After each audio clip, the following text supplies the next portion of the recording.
Assalamualaikum warahmatullahi wabarakatuh. A'udzu billahi minasy syaithanir rajim. Bismillahirrahmanirrahim. Alhamdulillahi rabbil alamin wal 'aqibatu lil muttaqin wala 'udwana illa 'alal zalimin.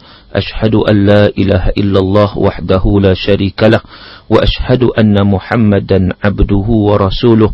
ونصلي ونسلم على النبي الأمين وعلى آله وصحبه أجمعين. اللهم حبب إلينا الإيمان وزينه في قلوبنا وكره إلينا الكفر والفسوق والعصيان وجعلنا من الراشدين. رب اشرح لي صدري ويسر لي أمري واحلل عقدة من لساني يفقهوا قولي. أما بعد. Muslimin dan muslimat yang dirahmati Allah Ta'ala sekalian, Alhamdulillah, kerana di kesempatan pada kali ini kita sekali lagi dapat bersama-sama mendampingkan diri kita dengan ayat-ayat Allah Subhanahu wa Ta'ala untuk kita mengambil pengajaran dan juga perintibaran untuk kita menjadi manusia yang taat kepada Allah, yang patuh kepada Allah, yang berdamping dengan ayat-ayat Allah Subhanahu wa Ta'ala. Kerana sesungguhnya saudara, kehidupan kita di atas dunia ini kita perlu gunakan dengan sebaik mungkin, iaitu kita perlu faham ayat Allah supaya kita dapat jadikan ayat-ayat Allah ini sebagai satu panduan dan perlembagaan dalam hidup kita, supaya kehidupan kita kehidupan yang bermakna, kehidupan yang sementara ini kita dapat gunakan dengan cara yang terbaik untuk mendapat keredaan di sisi Allah Azza wa Jalla. Maka dengan sebab itu, Alhamdulillah, sekali lagi kita mengangkat ataupun kita mengucapkan syukur kepada Allah.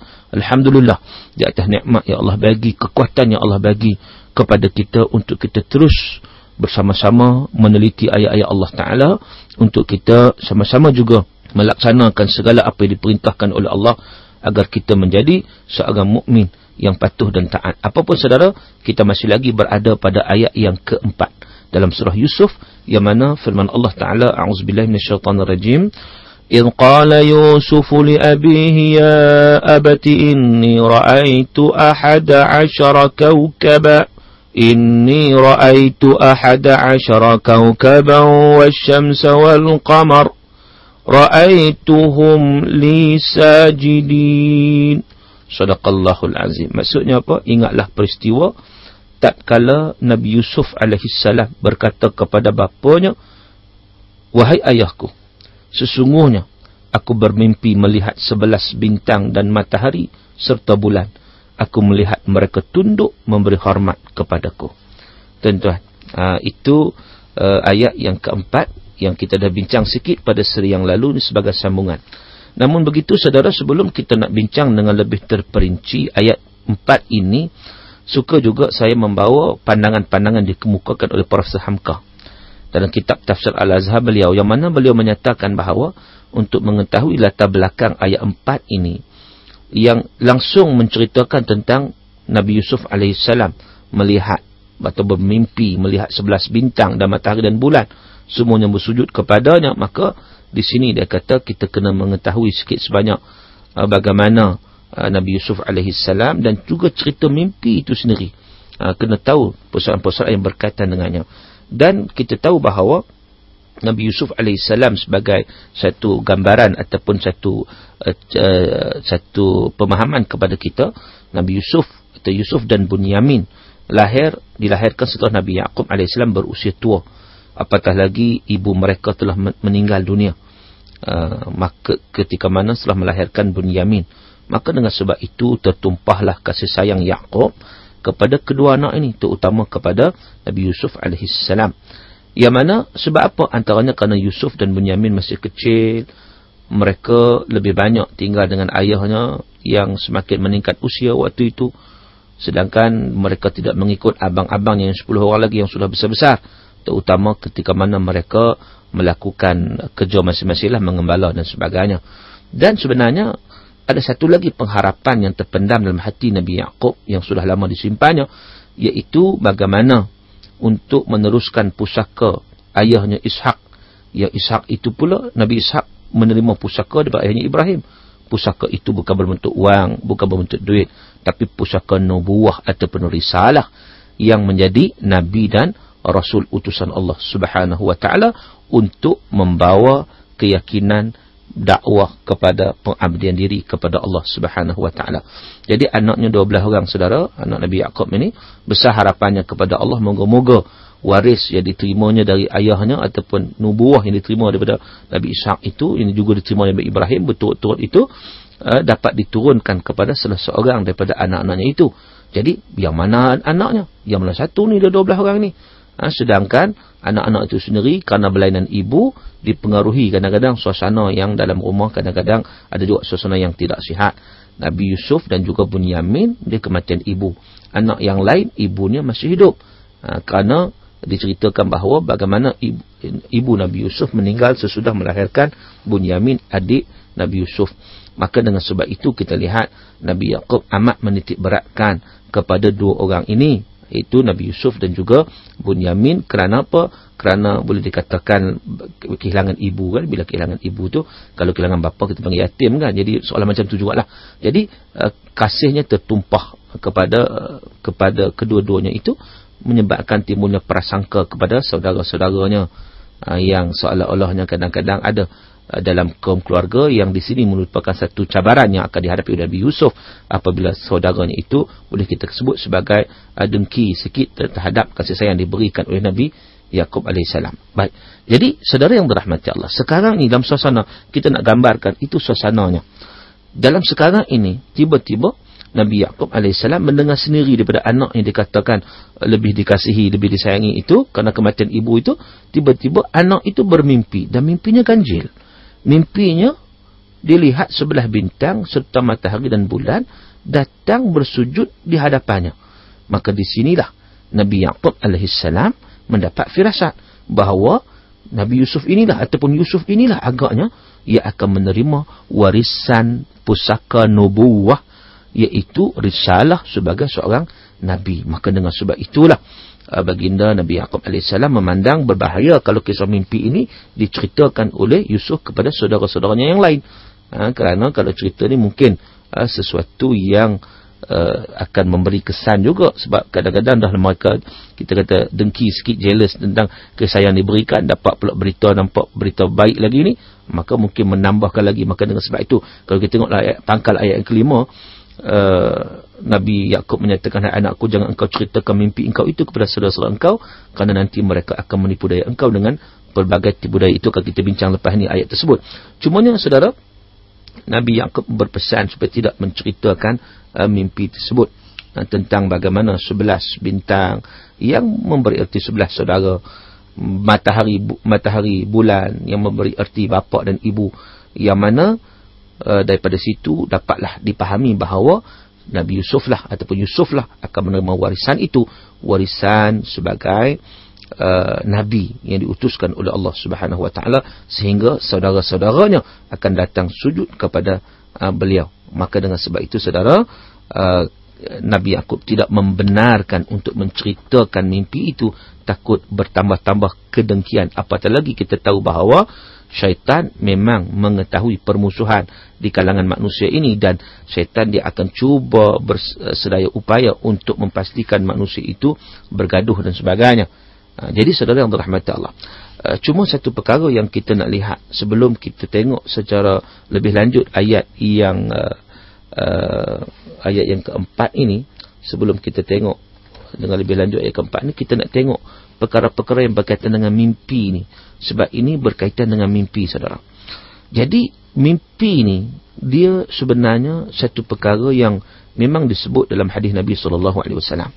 Antaranya ialah kalau kita tengok Nabi sebut awwalu ma budi bihi Rasulullah SAW, iaitu daripada Aisyah, hadis daripada Aisyah yang diriwayatkan oleh Imam Bukhari. Hadis daripada Aisyah diriwayatkan oleh Imam Bukhari, awwalu ma budi bihi Rasulullah SAW min al-wahyi ar-ru'ya as-sadiqah fi an-nawm fakana la yara ru'ya illa ja'at mithla falaq as-subhi atau kama qala. Hadis sahih. Kata Aisyah radhiyallahu anha, dia kata mula sekali turun wahyu pada Rasulullah SAW ialah mimpi yang benar dalam tidur, maka tiap-tiap mimpi itu datang ia menyinar laksana cahaya subuh. Jadi itu mimpi para anbiya saudara ini, ia merupakan satu petanda kepada kepada wahyu Allah Subhanahu Wa Taala. Petanda yang sangat-sangat baik.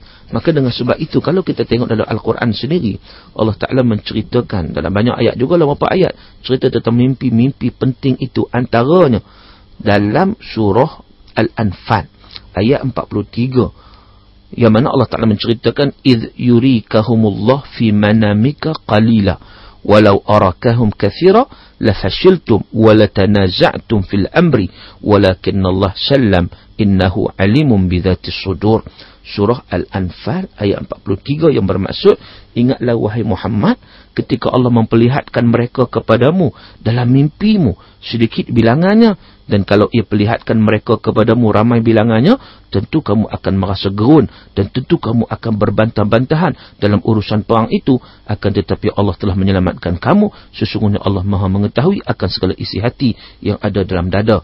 Jadi dalam ayat ni diperlihatkan dalam mimpi Rasulullah SAW, bilangan musuh dalam peperangan Badar nampak sedikit, padahal mereka banyak.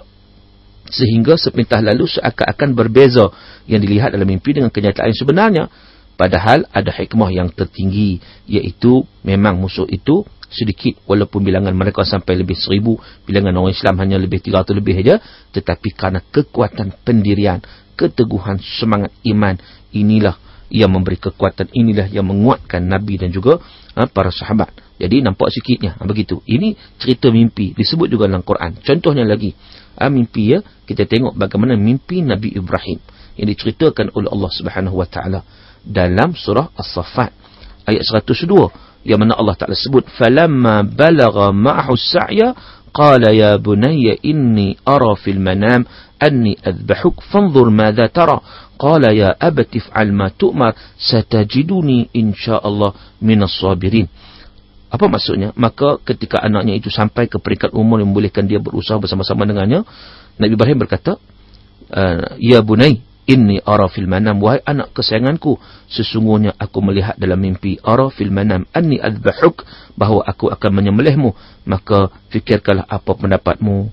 Maka ketika itu Nabi Ismail menjawab, wahai ayah, jalankanlah apa yang diperintahkan kepadamu, insya-Allah ayah akan mendapati daku dari orang yang sabar. Jadi di sini kita lihat bagaimana mimpi itu satu perkara yang dialami oleh para rasul alaihi wassalatu wassalam. Dan sekarang ini kita jumpa pula mimpi Nabi Yusuf alaihi salam. Maka dengan sebab itu Al-Qurtubi, Imam Al-Qurtubi dalam kitab tafsir beliau menyatakan bagaimana mimpi adalah suatu hal yang mulia dan penempatan yang tinggi, dan ia boleh terjadi pada nabi, para rasul, dan juga terjadi pada orang yang saleh.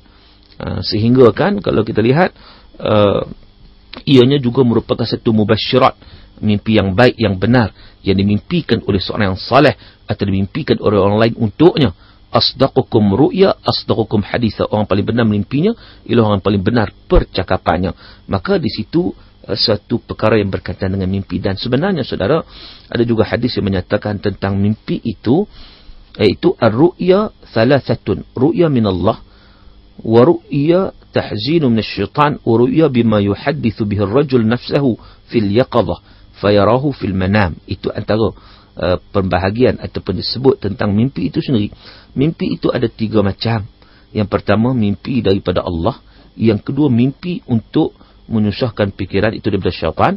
Yang ketiga, mimpi dari yang terasa oleh seseorang dalam hatinya sendiri ketika bangun, lalu terlihat olehnya setelah dia tidur. Maknanya mainan tidurlah, kita sebut sebagai mainan tidur. Jadi maknanya mimpi itu ada ketiga-tiganya. Maka mimpi yang mengandungi hidayah ialah mimpi yang datang daripada Allah Subhanahu Wa Taala, dan mimpi para anbiya itu adalah wahyu. Sebab itu para anbiya itu adalah maksum dan mereka terpelihara daripada pengaruh-pengaruh syaitan. Maka itulah satu pandangan yang diterima oleh para ulama. Maka dengan sebab itulah kita lihat bagaimana bila mana Nabi Ibrahim AS bermimpi untuk menyembelih Ismail, dengan tidak ragu lagi baginda nak melaksanakan apa yang ditentukan dalam mimpi tersebut. Sebab apa? Sebab ia merupakan wahyu daripada Allah Subhanahu Wa Taala. Ia tidak berkemungkinan daripada syaitan, sebab ianya adalah nabi yang diutuskan oleh Allah Subhanahu Wa Taala. Kalau ia berbeza dengan wahyu, sudah tentu tidak boleh dilaksanakan. Maka dengan sebab itu Ibn Qayyim, satu perkataan beliau juga yang agak menarik, menceritakan tentang mimpi itu, yang mana beliau menyatakan barang siapa yang ingin mimpinya benar, hendaklah dia melatih dirinya dalam kejujuran, berkata benar, jangan bercakap bohong, jangan campur dengan benda yang bohong, hendaklah memakan harta yang halal, selalu menjaga perintah dan larangan Allah. Maka kalau nak tidur, hendaklah dia berwuduk terlebih dahulu dengan sempurna, lalu berbaring dengan menghadap kiblat, dan ingat akan Allah, zikir pada Allah Ta'ala sampai matanya tertidur. Kalau dia lakukan demikian, maka mimpinya tidaklah akan menjadi mimpi buruk. Dan mimpi yang paling benar ialah mimpi di waktu sahur, kerana waktu sahur itulah waktu turunnya ilahi ke langit dunia, dan rahmat di waktu itu jadi dekat, dan ampunan Allah Ta'ala pun hampir, dan pada ketika itu, dalam keadaan itu, rahmat Allah Subhanahu Wa Ta'ala sangat-sangat memberi kebaikan kepada orang tersebut. Apatah lagi yang disebut oleh Ibn Qayyim, dalam suasana orang itu yang betul-betul madarijus salikin. Taklah kadang-kadang hari ini dalam keadaan mimpi yang biasa berlaku di kalangan masyarakat hari ini banyak bercampur aduk. Bagaimana campur aduk itu, insya-Allah saudara, banyak lagi perbincangan kita, tapi kita kena berhenti dulu untuk kali ini. Insya-Allah kita akan sambung pada seri yang akan datang. Aqulu qawli hadza wa astaghfirullahal azim li wa lakum, wabillahi taufiq hidayah. Assalamualaikum warahmatullahi wabarakatuh.